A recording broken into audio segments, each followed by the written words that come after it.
ഏട്ടേ പണം ഒരുപാട് ഇടുന്നുണ്ടല്ലോ.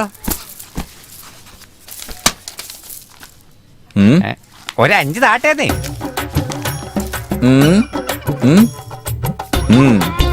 ഒരു 4 താട്ടേന്നേ. പറ്റൂല, ഒന്നേ ഉള്ളൂ. അയ്യോ 2 താട്ടെ. ഇല്ല, ഒന്നേ ഉള്ളൂ. ശരി താട്ടെ, ഞാൻ പോട്ടെ.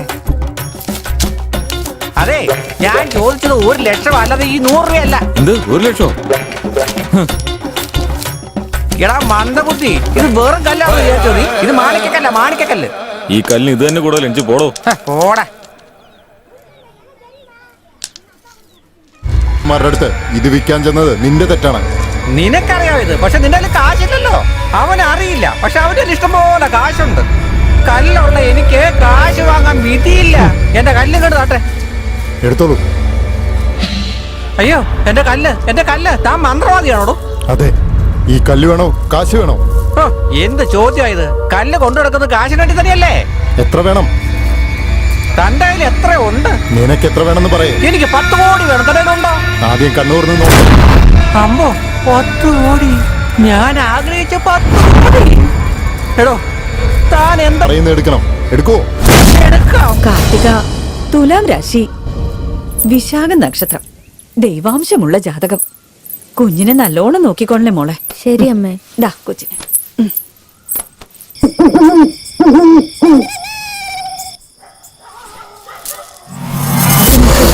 നീ ഒന്ന് വേഗം പോയി നോക്ക്, ഞാൻ ആരെങ്കിലും വരണ്ടോ നോക്കാം.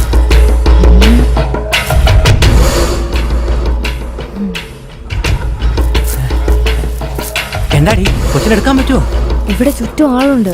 കുഞ്ഞിനെ എങ്ങനെ എടുക്കും? പിടിക്കപ്പെട്ട എല്ലാരും കൂടെ നമ്മളെ കത്തിച്ചു കളയും. ഏയ് എവിടെ പോവാ? നിക്ക്, ഞാനും വരട്ടെ. അയ്യോ തീ പിടിച്ചേ എല്ലാവരും ഓടി വായോ. അയ്യോ എടാ, ഒന്ന് വേഗമായോ. അയ്യോ എന്തൊക്കെയാ ഈ കാണുന്നത്? കൊച്ചിനടുത്തൊന്ന് വാടി, ഞാൻ ആരെങ്കിലും വരണ്ടോ നോക്കാം. എടി വേഗം വാട്ടെ. ഇടി ഒന്ന് വേഗം വാടി. വേഗം വാ. ഒന്ന് വേഗം വാ വേണ്ടേ. വാ പോകാം, വേഗം പോവാം. കാണുന്നതിന് മുമ്പ് വേഗം സ്ഥലം വിടാം. കുഞ്ഞിനെ വേഗം കൊടുക്ക്, ഞാൻ പിന്നാലെ വരാം. ഓം ഹ്രീം ക്ലീം ക്ലീം മുണ്ടായവ നമസി. കുഞ്ഞിനെ ക്ലീം ഹ്രീം ഹീം മുണ്ടായവ നമസി. നിം നം ബിംഗം മുണ്ടായവ നമസി.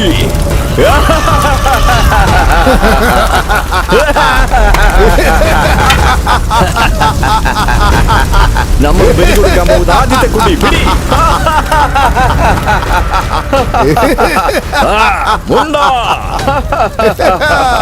ഓം ക്ലീം ഹ്രീം മുണ്ടായവ നമസി. ഐം ക്ലീം ഹ്രീം ഹീം മുണ്ടായവ നമസി. നും നം നിം കും മുണ്ടായവ നമസി. സിം ഹം ലം ബം മുണ്ടായവ നമസി. ഓം ഹ്രീം ക്ലീം മുണ്ടായവ നമസി. ഐം ക്ലീം ഹ്രീം ഹീം മുണ്ടായവ നമസി. ഓം ഹ്രീം ക്ലീം ഹീം മുണ്ടായവ നമസി. ഓം ഹ്രീം ക്ലീം ഹീം മുണ്ടായവ നമസി. ഓം ഹ്രീം ക്ലീം.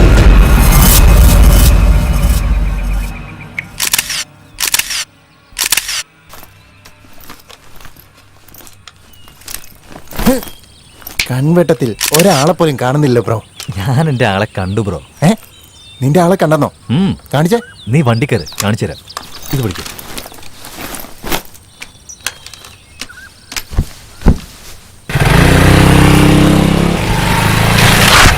ഹലോ മാഡം, വേർ ഈസ് നാടുവാഴി ഹൗസ്? ഇങ്ങനെയൊക്കെ ചോദിച്ചാൽ അറിയോ? ഇപ്പൊ നോക്കിക്കോ. മോളെ, ഈ നാട് വഴിയുടെ വീട്ടിലേക്ക് എങ്ങനെയാ പോകേണ്ടത്? നമ്മുടെ നാട്ടില് പുതിയതായിട്ട് വന്ന് എഞ്ചിനീയർ ആയിരിക്കാം വന്നിരുന്നത്. ഈ വഴി പോകാൻ പറ്റില്ല. പാലം റിപ്പയർ ചെയ്യാം. വന്ന വഴി റിവേഴ്സ് പൊയ്ക്കോ. 2 കിലോമീറ്റർ ചുറ്റണം. അങ്ങനെയല്ലേ? ആ അതെ. ഈ പെണ്ണെ ഇപ്പഴാ സൂര്യവംശം സിനിമ കണ്ടെന്ന് തോന്നുന്നു ബ്രോ. അതെ. ഹലോ മാഡം, വില്ലേജിലുള്ളവരൊക്കെ പാവങ്ങളായിരിക്കണം. ഇത്ര അഹങ്കാരം ഉണ്ടാവാൻ പാടില്ല. ഞങ്ങളുടെ കയ്യിലെ ഗൂഗിൾ മാപ്പ് ഉണ്ട്, പിടിച്ചിരിക്കടാ. എന്ത് ചെയ്യാനാ? കൊച്ചിനെ കാണാതെ പോണേ. ഇതിനൊരു പേരുണ്ടാക്കണം. കുറെ നാളായി.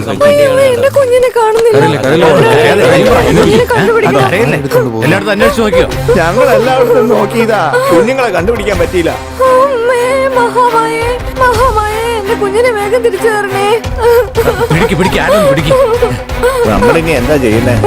ആദ്യം പോലീസിനെ വിളിക്കാതെ. നീ ആരാടാ ഈ നാട്ടില് പുതിയത്? ഈ നാട്ടിൽ പോലീസ് വരികയല്ല. പോലീസ് വന്നില്ലെങ്കിൽ പിന്നെ ഞങ്ങളെ ആരും രക്ഷിക്കാനാ? ഇതുപോലെ ഒരു പോലീസ് ഇങ്ങോട്ട് കേറിയിട്ടില്ല, അറിയാമോ? എടോ മിണ്ടായിരടോ. നിങ്ങളെ പോലുള്ള ആണുങ്ങളൊക്കെ ഇവിടെ ഉണ്ടായിട്ടാണ് ഇങ്ങനെയൊക്കെ നടക്കുന്നത് ഇവിടെ. ഞാനൊരു കാര്യം പറയാം. മുനീശ്വരനെ സാക്ഷിയായിട്ട് വെച്ച് മഷി ഇട്ട് നോക്കാം നമുക്ക്. എന്തു പറയുന്നു? നിങ്ങൾ പറയുന്നത് കേട്ടോ. കുഞ്ഞിനെ എങ്ങനെ കാണാൻ പറ്റുന്ന നീ ഒന്ന് നോക്കി പറയണം മുനീശ്വര. എന്താ ബ്രോ, ഇവനാണ് ഇവിടുത്തെ CCTV ക്യാമറ. ഇവനെങ്ങനെ പറയും? ഇപ്പൊ കുട്ടി എവിടെയുണ്ട്? എങ്ങനെ ഇരിക്കുന്നു? ഇപ്പൊ ആ കുട്ടി ഈവനോടെ ഇല്ല. എല്ലാം നിങ്ങളുടെ തെറ്റാണ്. കുട്ടി ജനിച്ചപ്പോ തന്നെ മുനീശ്വരൻ ചെയ്യേണ്ട എല്ലാ കാര്യങ്ങളും തന്നെ നിങ്ങൾ ചെയ്തിരുന്നോ? ഇല്ലല്ലോ. അതാണ് ഇങ്ങനെയൊക്കെ സംഭവിച്ചത്. അതുകൊണ്ടാണ് ആ മുനി ആന്റി കുഞ്ഞിനെടുത്തോണ്ട് പോയത്.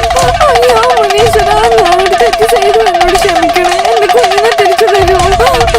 എന്താ ബ്രോ, ഇയാള് പറയുന്നത് എന്താണെന്നൊന്നും മനസ്സിലാവുന്നില്ലല്ലോ. മുനിയാന്റിയോട് ചോദ്യങ്ങൾ ചോദിക്കാതെ ചെയ്യേണ്ട കാര്യങ്ങളൊക്കെ പോയി ചെയ്യാൻ ഇത് നോക്ക്. ഷൂട്ട് ചെയ്യാനാണ്.